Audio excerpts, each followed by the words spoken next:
Srimate Ramanujaya Namaha. Om Shuklam Baradharam Vishnum Shashivarnam Chaturbhujam Prasannavadanam Dhyayet Sarva Vighnopashantaye Jnanaanandamayam Devam Nirmalasphatiकाकृतिम् Adharam Sarva Vidyanam Hayagrivamupaस्महे Saraswati Namastubhyam Varade Kamarupini Vidyarambham karishyami siddhirbhavatu me sada. Om Yatpadambhoruhadhyana vidhvastaasheshakalmashah Vastutamupayaatoham yamuneyam namamitam Yo nityamachyutapadambujayugma rukma vyamohatastaditarani Trinayamene Asmadguror bhagavatosya dayika sindhoh Ramanujasya charanau sharanam prapadye. Last time we were looking at the 6th chapter, that is the Yoga Abhyasa Vidhir Yogi Chaturdha Yoga Sadhanam Yoga Siddhi Swayogasya Paramyam Shashta Uchyate was what we saw last time. Now that this completes, with this we complete the first Shatka, that is the first 6 chapters, first hexad gets completed. Now we go to the second hexad, Dvitiya Shatkaha or Madhyama Shatkaha. You may recall that Swami Yamunacharya had told for the Madhyama Shatka this following summary: Madhyame Bhagavat Tattva Yathatmya Avapti Siddhaye Jnana Karmabhi Nirvartyo Bhakti Yogaha Prakirtitaha. So it talks about the Paramatma Swarupa and also about Bhakti Yoga comes in the second Shatka. So the 7th chapter, which is the beginning chapter of the second Shatka, is called Jnana Vijnana Yoga, and it has 30 verses. Now there are two technical terms here, Jnana and Vijnana. Jnanam is Atmaswarupa Vishaya Jnanam, that is knowledge of the essential nature of the Jivatman and Paramatman is Jnanam, whereas Vijnanam is Tat Viveka Vishayam Cha Vishesha Jnanam, that is special knowledge or discriminative knowledge about the unique attributes, distinguishing characteristics of the Supreme Brahman. So, how to separate Jivatman from Paramatman is the Vijnanam. There are some schools of thought which say that Jnana is whatever we acquire from external sources, and Vijnana is what we experience by direct experience of the Lord. That is Vijnana. So that definition is also a valid definition for Jnana and Vijnana. Now we come to the Geetaartha Sangraha Shloka number 11, which is a summary of chapter 7. Swayathatmyam prakrityasya tirodhana tirodhi sharanagatihi bhakta bheda prabuddhasya shaithyam saptama uchyate, which means, again I'll tell you, Swayathatmyam prakrityasya tirodhanaha tirodhihi, it's not tirodhana, it's tirodhi, prakrityasya tirodhihi sharanagatihi bhakta bhedaha prabuddhasya shraithyam saptama uchyate. Swayathatmyam prakrityasya tirodhi sharanagatihi bhakta bhedah prabuddhasya shraithyam saptama uchyate. What is the meaning of these individual words? We'll see. First one is Swayathatmyam, which is the true nature of the Parabrahman, the Parama Purusha, that comes in the 7th chapter. Second is Prakritya Asya Tirodhihi. That means Tirodhi means hiding, concealment. So Prakritya, by Prakriti, the true nature of Paramatman is concealed. So it's like a cover. Prakriti puts a cover on top of Paramatman, like that. What is the meaning? His real nature is concealed by Prakriti in the form of Yoga Maya. So the Prakriti in the form of Yogamaya puts a covering. We only see the covering, which is Yogamaya, but we don't see the Paramatman, who is the underlying basis. So that is Prakritya Asya Tirodhihi. Next, Sharanagati, surrender or Sharanagati or Prapatti, which will eliminate the concealment, which will make the Lord reveal himself to us in spite of the Maya cover being there. Next is Bhakta Bhedaha, the four types of Bhaktas, devotees, we will see in this chapter. Then Prabuddhasya Shraishtyam, the greatness of the Jnani type of Bhakta. Krishna tells about four types of Bhaktas, and one of them is the Jnani. So the greatness of the Jnani is told in the Saptame Uchyate, are told in the 7th chapter. So what are told is Swayathatmyam Prakritya Asya Tirodhihi Sharanagati Bhakta Bhedaha Prabuddhasya Shraishtyam Saptame Uchyate. In chapter 7 are the true nature of Parama Purusha as the object of Upasana, his real nature being concealed by Maya, then surrendering to Bhagavan, the four types of Bhaktas, the superiority and greatness of a Jnani are told in the 7th chapter. Next we'll see Swami Deshikan in the Geetaartha Sangraha Raksha gives an extract from Bhagavad Ramanuja's Gita Bhashya in the beginning of this, his explanation. Saptame tavat upasya bhuta parama purusha swarupa yathatmyam. That is point number 1. That is the essential nature of Paramatman who is to be attained. Upasya bhuta parama purusha swarupa yathatmyam. Next one is Prakritya tat tirodhanam, concealment of Paramatman by Prakriti. Then tat nivrittaye bhagavat prapattihi. So removal of such concealment by prapatti to Bhagavan himself. Upasaka vidhaha bhedaha, the four types of upasakas or bhaktas, and jnaninaha shraishtyam, the superior, most superior nature of a jnani. All these are told in the 7th chapter. That's what Swami Deshikan quotes from Bhagavad Ramanuja Gita Bhashya. Next, what is the meaning of Prakriti? That's one question which comes. And again here, Swami Deshikan again quotes from the Gita Bhashya of Sri Yamunacharya. Tatra Prakriti Shabdena Mama Maya Duratyaya iti Maya Shabdaha Vyakhyataha. So, Swami Bhagavad Ramanuja quotes the 14th shloka of this same 7th chapter, which is commented upon very extensively by Sri Ramanujacharya in his Bhashya. Daivi Hyesha Gunamayi Mama Maya Duratyaya. That is the shloka, the first half of that particular shloka. So, Gunamayi iti Visheshanat Sa eva hi Vivakshita iti Gamyate. By the word Gunamayi coming here, it means only Maya. Is what Sri Ramanujacharya tells. Prakriti means Maya. Daivi hi Yesha Gunamayi Mama Maya Duratyaya. Shloka 14, first line of that shloka. Yesha is this non-sentient Prakriti, which is the Jada Prakriti, which is directly perceived, which we all perceive directly the Jada Prakriti only. We don't see the Chaitana Swarupa. We don't see, when we see a person, when we see an animal, when we see a plant, when we see an object, we only see Jada Prakriti, Pancha Bhuta, that is the Prithvi, Apas, Tejas, Vayu and Akasha. That is Jada Prakriti is what we see. We don't see the internal, inside Chaitana. Gunamayi is made up of 3 gunas, that is Sattva, Rajas and Tamas. Mama is my own. Sri Krishna tells it is his own. Mama it is.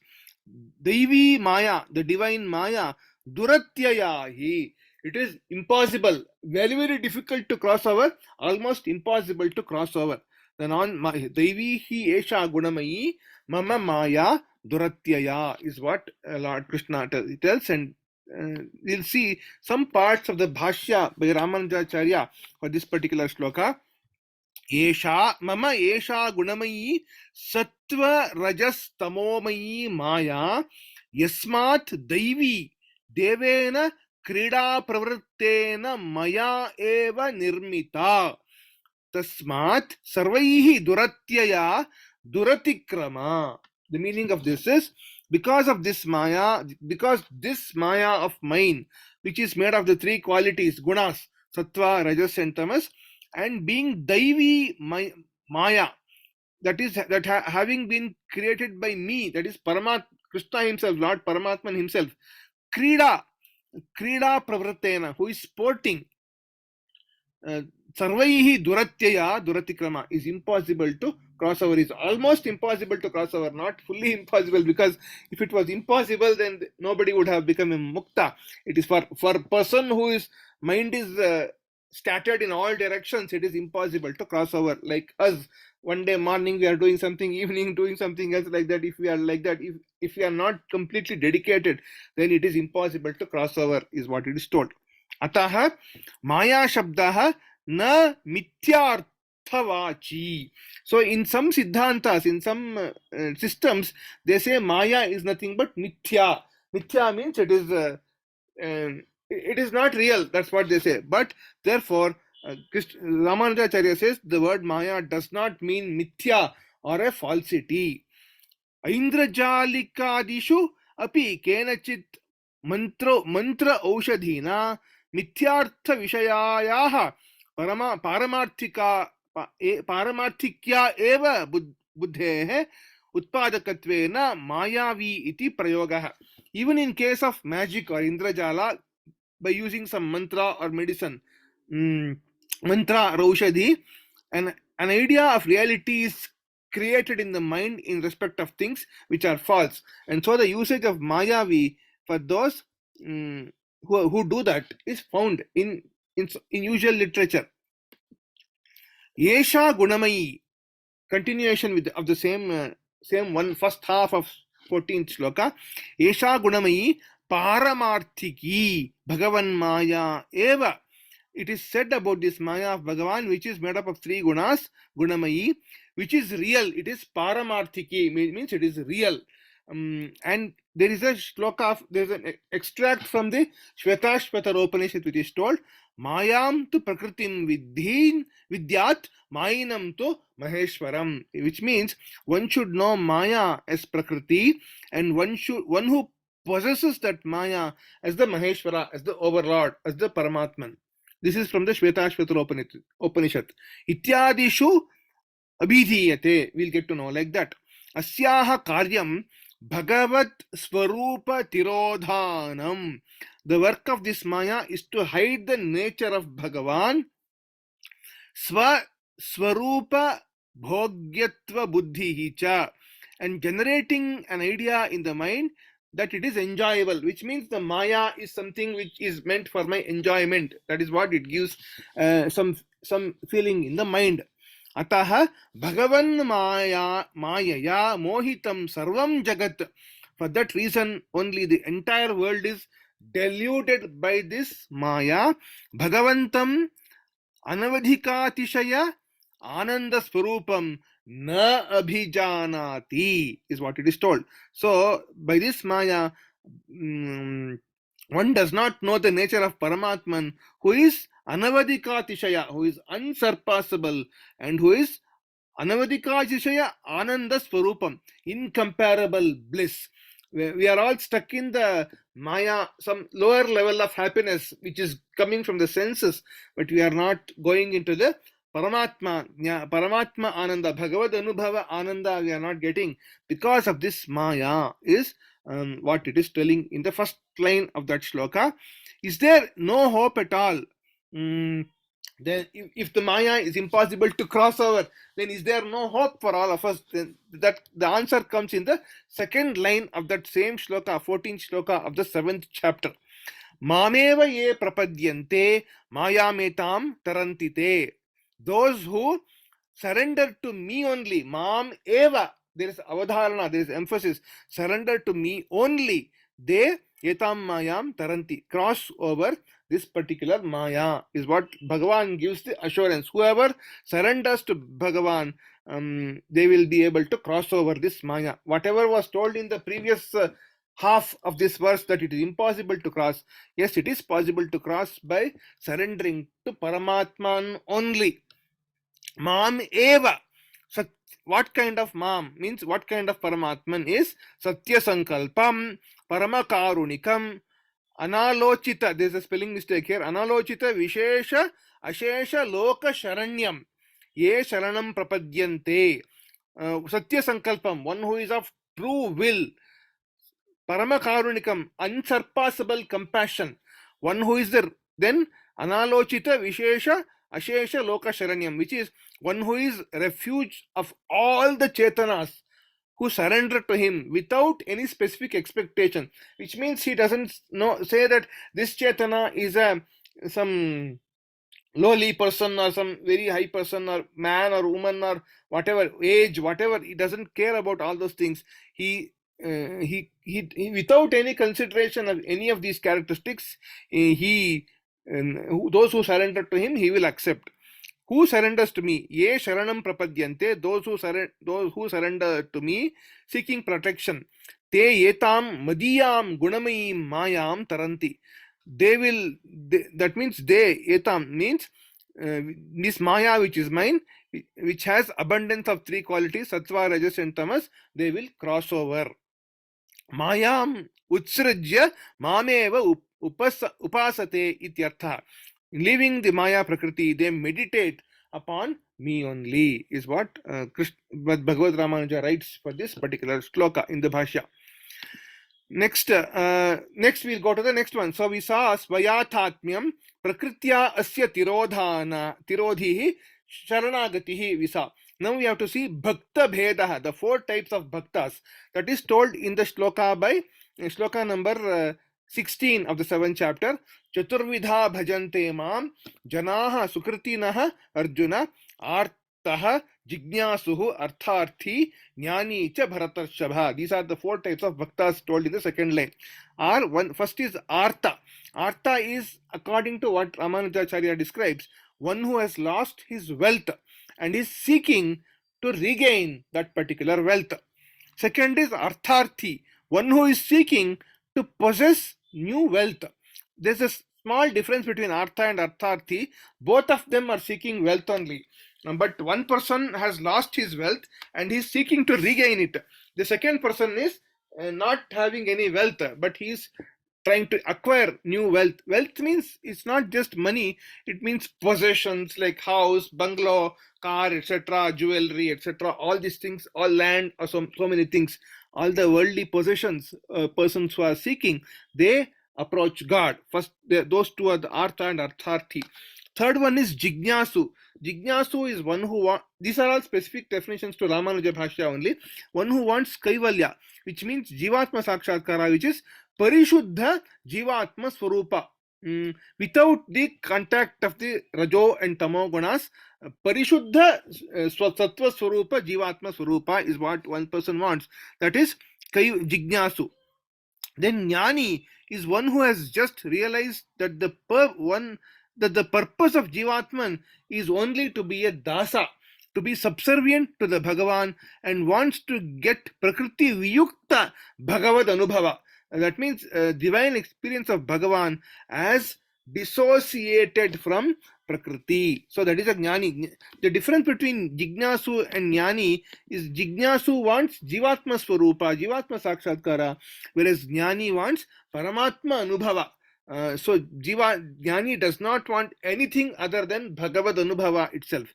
So these are the four types of bhaktas, and Sri Ramanujacharya further clubs and makes these four types of bhaktas into only three types. What are those three types? Artha and artharthi are clubbed into one category called Aishwaryarthi. Aishwaryarthi means he wants wealth. Both of them want wealth, so they are Aishwaryarthi. Then Jignasu and Jnani. These are the three types which Bhagavad Ramanuja categorized out of these, from these four types. But Krishna tells about four types and Ramanujacharya gives three types. Aishwaryarthi, Kaivalyarthi, and Bhagavat Charanarthi. Aishwaryarthi, Jignasu is Kaivalyarthi, and Jnani is Bhagavat Charanarthi. So these three types Ramanujacharya gives. Now the last one, Prabuddhasya Shraithyam. We have to see what is that. In Shloka 17 of the same chapter, 7th chapter, Krishna tells, Tesham jnani nitya yuktaha eka bhaktir vishishyate priyo hi jnanino atyartham aham sacha mama priyaha. Tesham jnani nitya yuktaha. This shloka has also been written, specifically quoted by Bhagavad Ramanuja in the Sharanagati Gadya. In Sharanagati Gadya, when Bhagavad Ramanuja is talking to Sri Ranganatha in Srirangam, is talking in front of Ranganatha, then he remembers this shloka told by Krishna in the Bhagavad Gita. So, Tesham Jnani Nitya Yuktaha. What is the meaning of this? Of the four types of devotees, that is Artha, Artharthi, Jignasu, and Jnani, the Jnani who is always meditating upon me, Eka Bhaktirin, Nitya Yuktaha, and Eka Bhaktihi Vishishyate. He is superior, he is the most Vishishyate, he is the best among all. He is devoted to me only, is exceptionally great compared to the others. And then he gives two things, Krishna. Priyohi jnaninaha atyartham aham sacha mama priyaha. Which means I am most dear to a jnani, and the jnani is most dear to me also. So this is what Krishna tells in this particular shloka. So the shloka, Geetaartha Sangraha shloka number 11, which is summary of chapter 7, Jnana Vijnana Yoga, is Swayathatmyam Prakritya Asya Tirodhihi Sharanagatihi Bhakta Bhedaha Prabuddhasya Shraithyam Saptama Uchyate. So we have seen all these terms. Swayathatmyam Prakritya Asya Tirodhihi Sharanagatihi Bhakta Bhedaha Prabuddhasya Shraithyam. Actually, there are many more things which are present in 7th chapter. For example, Krishna talks about Apara Prakriti and Para Prakriti, and he tells about 8 forms of Apara Prakriti, and then Para Prakriti is only one. That one he says. Then he says one statement called Vasudeva Sarvamiti, a person who has realized that Vasudeva is everything. So all the universe which we see is Vasudeva, then that is a special person, is what Krishna also says. And then in the end of the 7th chapter, when the 7th chapter closes, Krishna tells specific verses which are, I'll just give me 1 minute. He tells Jara Marana Mokshaya, the 29th and 30th verse of this 7th chapter. Jara Marana Mokshaya Mam Ashritya Yatanti Ye Te Brahma Tadvidu Kritsnam Adhyatmam Karmachakhilam Sadhi Bhutadhi Daivam Mam Sadhi Yajnam Cha Ye Viduho Prayana Kale Picha Mam Te Viduho Yukta Chetasa, which means Krishna introduces several technical terms in the last 2 shlokas of this particular chapter, of 7th chapter, which means in the 8th chapter, at the beginning of the 8th chapter, what happens is Arjuna asks a set of questions in the first 2 shlokas. Kim tad brahma, kim adhyatmam, kim karma purushottama, and all these questions he asks, which is what Krishna answers in detail in the 8th chapter. So the seed of 8th chapter gets laid at the end of 7th chapter, as we can see. So with this we come to end of our short discussion of 7th chapter. We cannot, in 25 minutes, I cannot tell a lot of things. I'll tell only whatever salient points, and then we need to close. If there are any questions which you need to ask, if I know the answer, then I'll answer. Otherwise, we can go directly to the chanting. If there are any questions, you can please unmute and ask.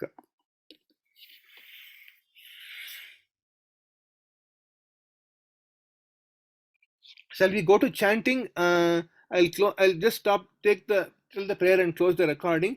Vasudev सुतं देवं कंसचाणूरमर्दनं देवकी परमानन्दं कृष्णं वन्दे जगद्गुरुं। सर्वं श्रीकृष्णार्पणमस्तु। लोकाः समस्ताः सुखिनो भवन्तु, समस्त सन्मङ्गलानि भवन्तु। श्रीमते रामानुजाय नमः।